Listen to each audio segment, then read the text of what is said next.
Risa unlocked her apartment door after a day that felt like it stretched across a year. She should have been relieved to be home, craving a hot shower and some leftover food, but the small metal keys slipped from her tired fingers and clattered on the floor as her phone started buzzing. "Risa," her mother's voice said when she answered, and it sounded flat and practiced in a way that made her chest twist. "Your father and I have decided. Sarah's moving back to the house. We need you out by the weekend." Risa stared at the phone as if the name on the screen might change into someone kinder, someone who would not erase the 6 years she had poured into a house. "Wait," she managed. "What did you say?" The line filled with an impatient edge she knew well.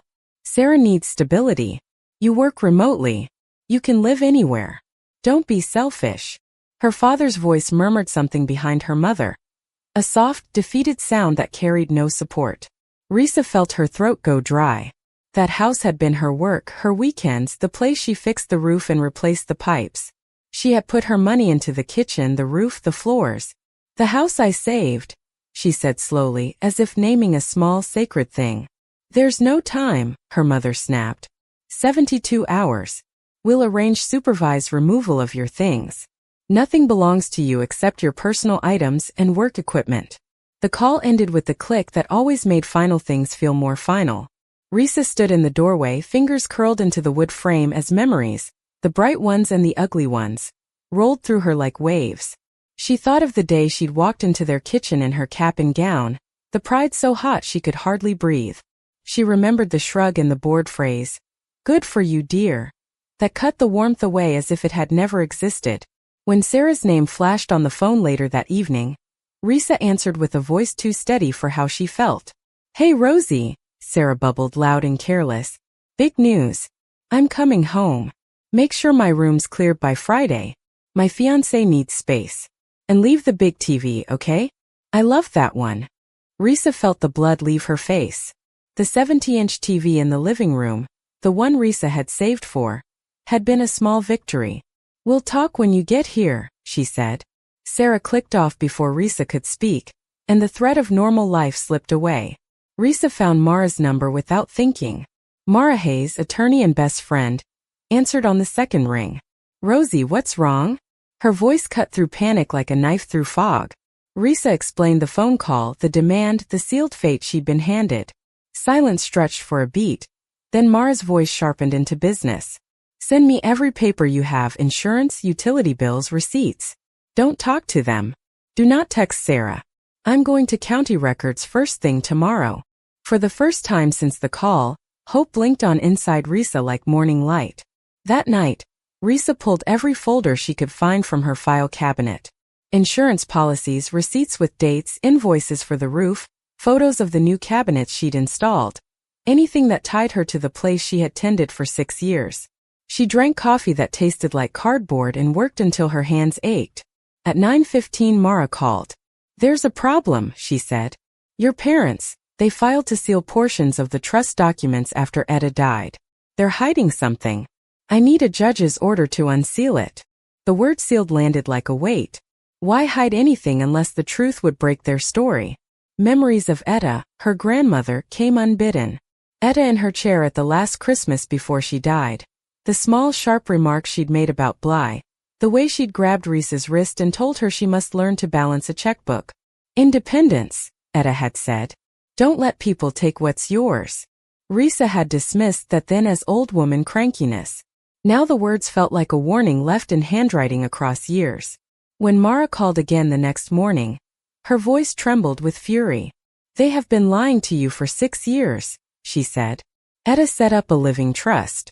On your 30th birthday, ownership transferred to you. 2 years ago. You owned the house." Risa sat down hard. "What about the money?" she whispered.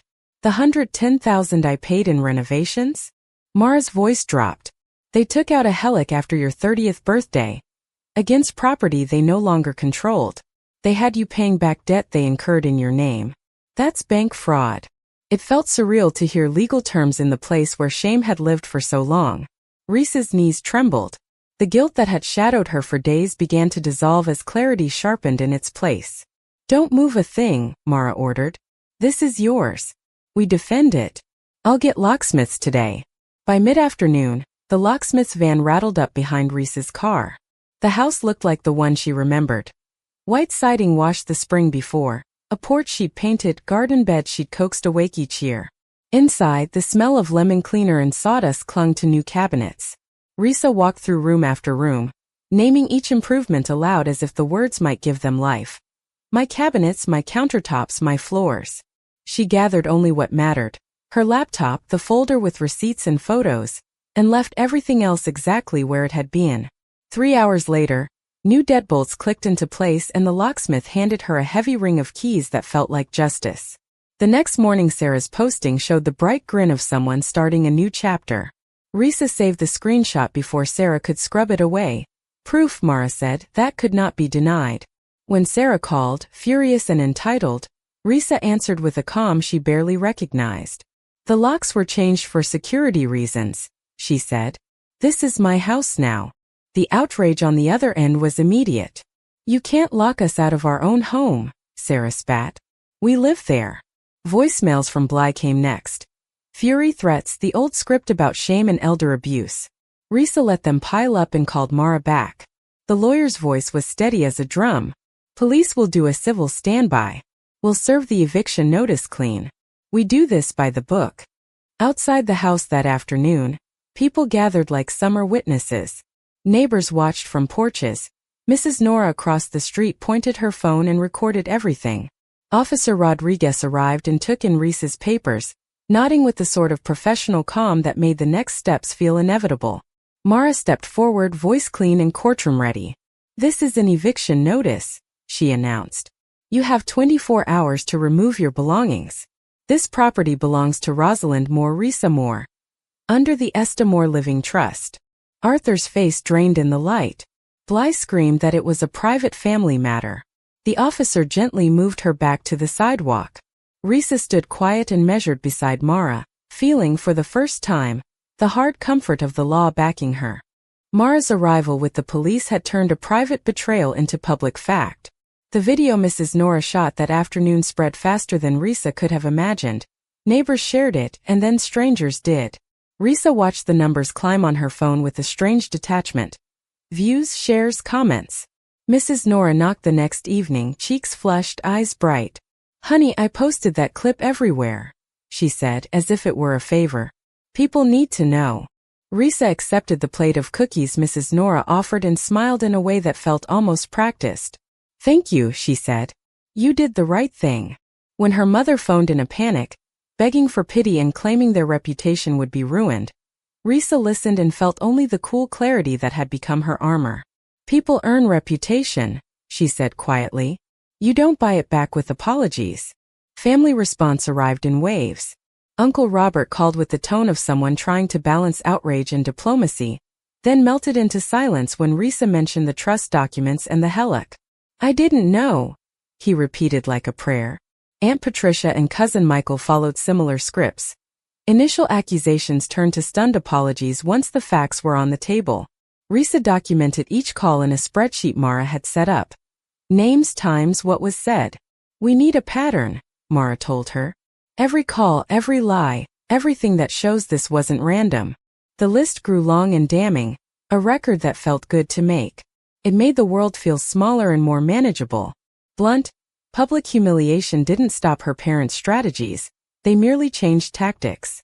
Bly sat for hours in the parking lot outside Risa's apartment, tissues in hand, waiting for attention. She staged conversations with neighbors as if rehearsing a role. A prayer request appeared on Arthur's church page asking the congregation to support a family torn apart by an ungrateful daughter. But instead of sympathy, people posted Mrs. Nora's video, and comments poured in from those who had watched the confrontation and felt the wrongness of it. If that's how you treat your daughter, one comment read, what are you teaching your children? The online tide turned in Risa's favor, not because she wanted it to, but because truth often stings louder than any plea. Risa found herself fielding calls from strangers who'd seen the video and wanted to share their stories. A former coworker passed along a neighbor's eyewitness report. A dental hygienist's cousin had been on the block that afternoon. Support arrived in small gestures. A message offering babysitting for a friend's child. A neighbor bringing over soup. Each small kindness accumulated into a bank of goodwill that made Risa feel less alone. "You didn't start anything," Mrs. Nora said one morning, standing at Risa's door. "You just stopped letting them take from you." Risa considered the phrase and found it true in a way she hadn't expected. She had not set out to make enemies. She had simply refused to be erased. The police soon closed the false elder abuse report her parents tried to file. Officer Jenkins called to confirm the Hellick fraud complaint was on file, and that false reporting would be treated as a misdemeanor. "We'll close the elder abuse claim," he told Risa, voice steady and official. "Filing false police reports can have consequences." Risa hung up feeling oddly relieved. The law had a rhythm, an impartiality that made the truth quieter and firmer. Mara worked alongside federal investigators who had begun asking questions about the Hellick paperwork. Signatures, timelines, bank notices. It was slow work, legal cogs grinding into place, but each movement felt like a promise that the system could correct a wrong when properly documented. Sloane Sarah called in defeat a few days later. Her voice was small and flat. "Brad broke it off," she said. "He saw the video. He says he can't be tied to this." Risa listened without the reflex to soothe or fix. It would have been so easy to step back into old patterns and say, "Come home, we'll figure it out." Instead she said, "I'm sorry that happened. I'm not the person who will clear up consequences you and our parents created. I can't be pulled back into fixing things that aren't mine to fix." The line went quiet, and Risa felt the odd, sinking relief of boundaries holding. For the first time in years, she didn't feel guilty for protecting herself. The pressure from relatives continued, but it dissipated once Jen Mara sent the evidence package to any lawyer who would listen. A professional courtesy call had been enough. A local estate attorney withdrew from representing Risa's parents after seeing the documentation Mara presented. "If you pursue litigation," he told Bly and Arthur through a courtly intermediary, "you expose yourselves to possible criminal charges." The legal threat had a spine of its own. Suddenly negotiation looked like the only path that didn't end in ruin for her parents, and Mara positioned Risa with an offer that was both measured and immovable. The settlement meeting took place in Mara's conference room, a space that always felt like a stage for deliberate decisions. Bly and Arthur arrived looking hollowed out by weeks of public shame. The terms were simple: full reimbursement for the Hellick amount, a no-contact clause, and an agreement that the house would be sold in a set time period with proceeds distributed after repayment. Bly's protests rang thin against the weight of the evidence. Arthur's hand shook as he signed the agreement, and when Bly finally added her signature, it looked like surrender more than consent. Risa watched them leave toward their car and felt an odd mixture of pity and relief. The legal closure did not erase the past, but it closed the door on one kind of manipulation. After the settlement, the house went on the market and sold within weeks. The price validated what Risa had known in her bones. The work she'd done was worth something. The final accounting was simple and clean. She would not write her parents a check for anything more than her choice allowed. $0 as a symbolic mathematical end to what they had tried to take. The money that remained was, in the end, not the point she reflected on over coffee on her balcony. It was the quiet knowledge that she had chosen herself and in doing so reclaimed years of her life. Friends came for dinner that first weekend after the sale closed, laughter around her kitchen table filling the space where guilt used to sit like a guest who refused to leave. After the house sold, Risa felt something settle inside her chest. Something still. Something she hadn't known she was missing. She moved into a new apartment with clean floors, sunlight that touched the walls softly, and windows that framed the Blue Ridge Mountains like postcards. For the first time in years, no family photos stared down at her, reminding her of unpaid debts and emotional knots. Mara celebrated the move with a bottle of wine, and Mrs. Nora shuffled in with another plate of cookies. "Your grandmother Etta would be proud," Mrs. Nora said, settling slowly into one of Risa's new chairs. "She always said you were the one in that family with a backbone." Risa smiled, warm and tired all at once. They talked about anything except the past, TV shows, recipes, the weather, letting the quiet be gentle instead of heavy. Risa ordered takeout from her favorite Thai place, the one she found during her lonely apartment hunting days. The three women spread containers across the table, steam rising between them. Nobody mentioned Bly's manipulation or Arthur's weak excuses. Nobody asked if Risa regretted choosing herself. Instead, the room held only laughter and soft conversation. It was the first dinner she'd hosted where her shoulders never tightened, not even once. Afterward, Mrs. Nora pulled out her phone, scrolling through the comments on the viral video. "Still getting messages," she said. "People telling their own stories. You gave them courage, honey." Risa shook her head. "I didn't give anyone anything," she said. "I just stopped letting the wrong people take from me." Later that night, after her guests left, Risa poured herself another small glass of wine and opened her journal. Its leather cover no longer looked worn from stress. She wrote slowly, "I spent so many years confusing love with sacrifice. Real love has boundaries." The words came easily, without the old tremor of doubt. She closed the journal and let the quiet wrap around her. It was a different kind of quiet than before. No dread, no waiting for the next demand, no fear of disappointing someone. Just peace. Just her. Her phone buzzed with a message from a colleague. "Coffee tomorrow? Need advice about some family stuff." It surprised her at first, then made her smile. People had started coming to her when they needed help drawing lines, setting limits, reclaiming things that were theirs. Mara even referred clients to her as an inspiration case. Risa never thought she'd be someone others looked up to. Yet here she was, steady, calm, strong. When people told her stories of manipulative parents or controlling siblings, she listened, not with judgment but with understanding. "Boundaries," she told them, "are not walls. They're gates. They let the right people in." Her therapy sessions with Dr. Mina shifted from crisis to growth. They no longer focused on emergency strategies or immediate pain. Instead, they talked about future choices, real friendships instead of obligations, paying attention to early warning signs, allowing herself to take up space without apology. "You stopped shrinking," Dr. Mina told her one morning. "That's a big step." Risa believed it. She walked differently now. She spoke differently. She didn't apologize for wanting peace or protecting her time. She had rebuilt her sense of self like a house, brick by brick. Saturday mornings became sacred. Coffee first, then journaling on the balcony. The mountain stood tall in front of her, ancient and unmoved by human chaos. She found a strange comfort in that. While her life had twisted and crumbled and rebuilt itself, those peaks never shifted.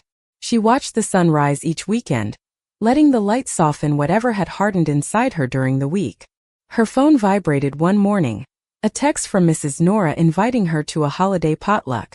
Months ago, Risa would have said yes out of guilt. Now she answered simply and politely, "I'm creating new traditions this year. Thank you.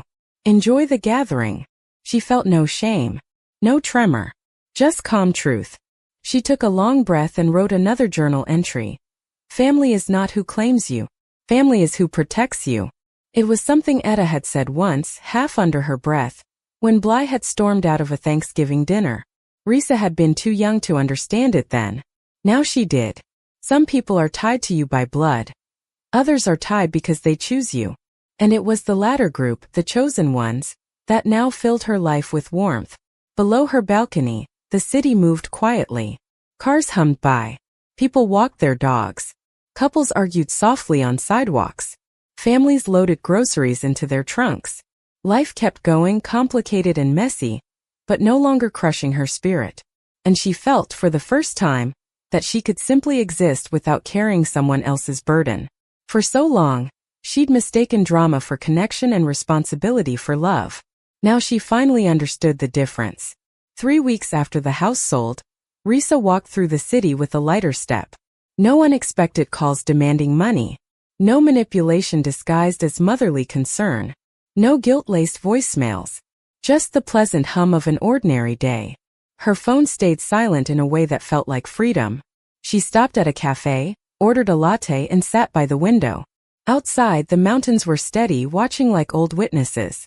Inside, her world felt new, simple, open, and entirely hers. As the months rolled forward, the story of Risa's family dispute became something of a quiet legend around Asheville. People didn't speak of it with gossip in their voices. They spoke of it with recognition, as if her courage had unlocked truths in their own lives.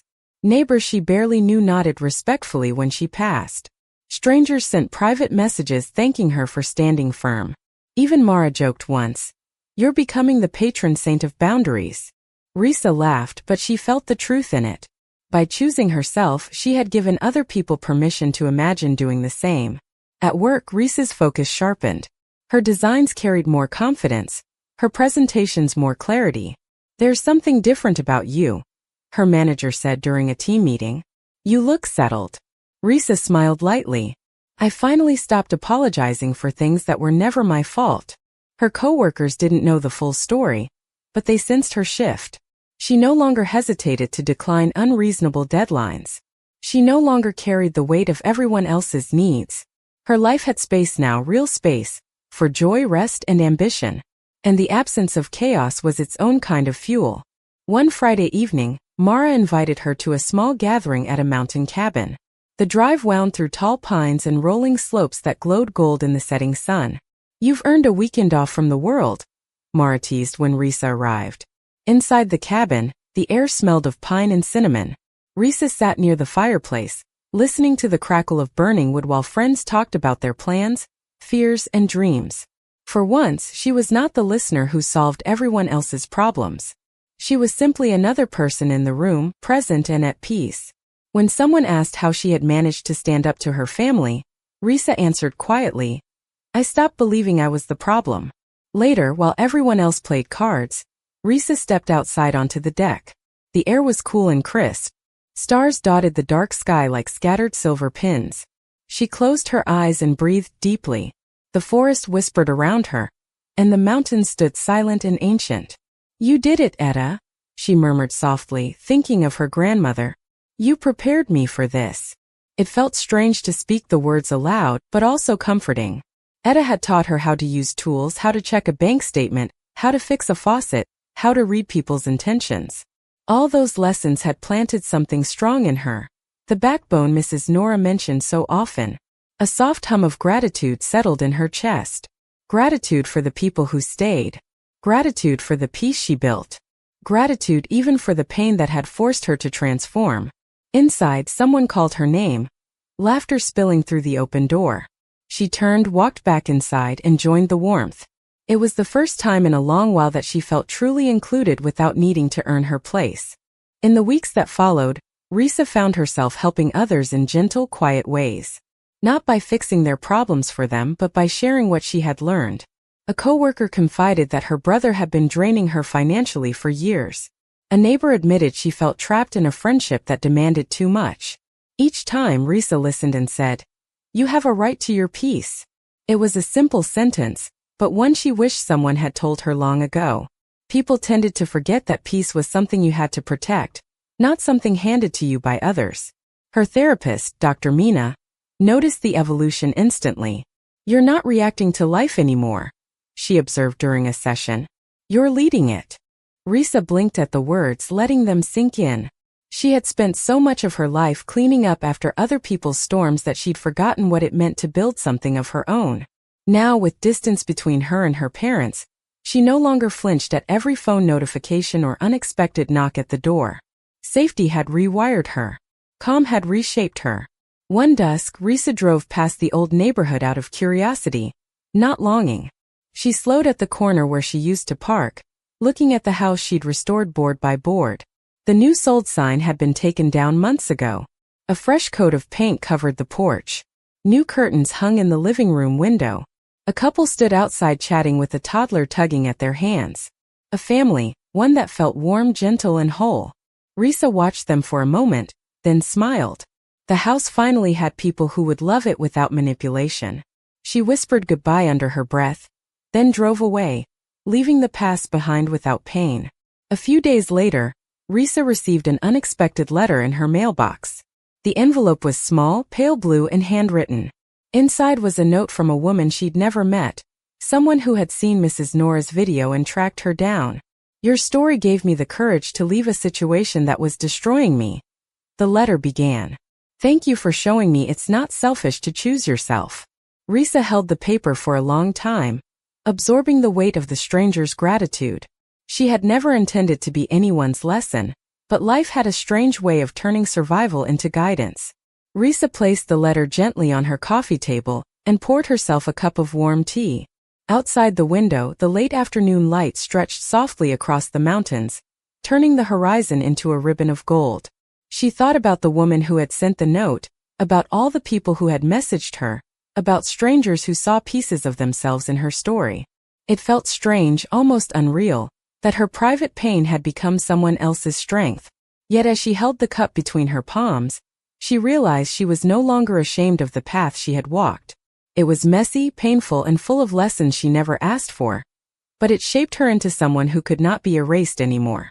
That weekend, Risa met Mara for brunch at a small cafe near the river. They sat by the window watching kayakers paddle through the clear water. "You look lighter each time I see you," Mara said, cutting into her waffles. Like something finally clicked. Risa nodded. "I think I stopped fighting myself. I used to think choosing me was selfish. Now I know it's survival." Mara raised her glass of iced tea. "To survival," she said. "And to new beginnings." They clinked glasses gently. Risa felt a warm gratitude flutter through her chest. People like Mara were proof that chosen family mattered more than blood. As they walked back to their cars afterward, Mara glanced at her with a softer expression. "Risa, you know you don't need to keep checking over your shoulder, right? You're not in danger anymore." Risa stopped for a moment, letting the words land. "I know," she said.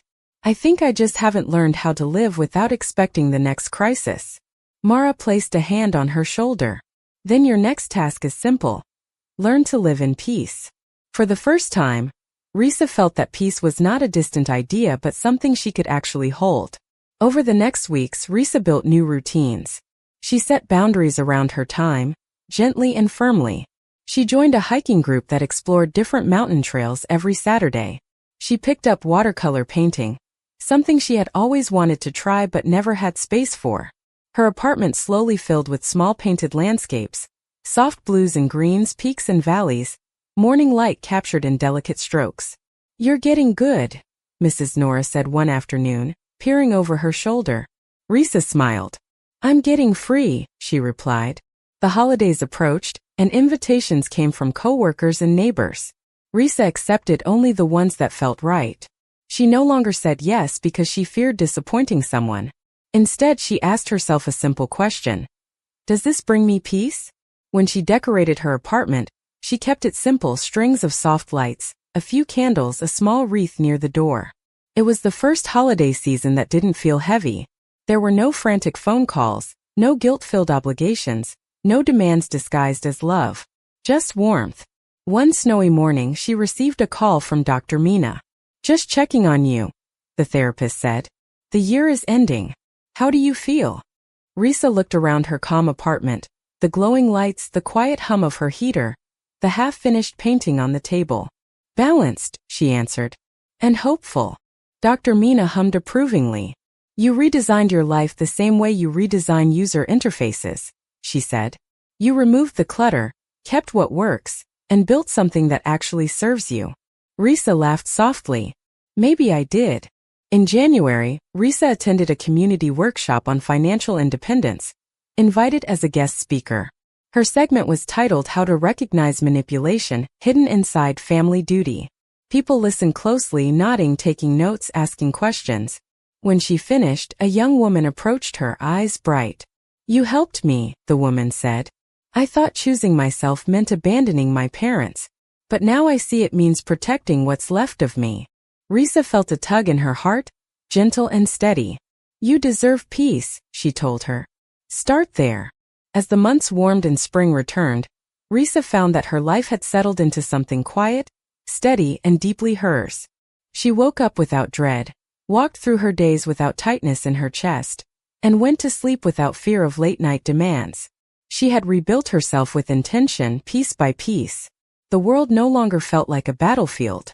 It felt like open ground, soft, welcoming, and full of possibility. One warm evening, Risa stood on her balcony, watching the sun sink behind the mountains. The sky blazed pink, orange, and violet. She breathed in deeply and let the moment settle in her bones. "I choose my family now," she whispered. The wind carried her words gently across the quiet city below. For the first time in her life, Risa understood fully and completely that love without respect is not love at all, and that choosing herself wasn't the end of her story. It was the beginning. Please like, comment, and subscribe.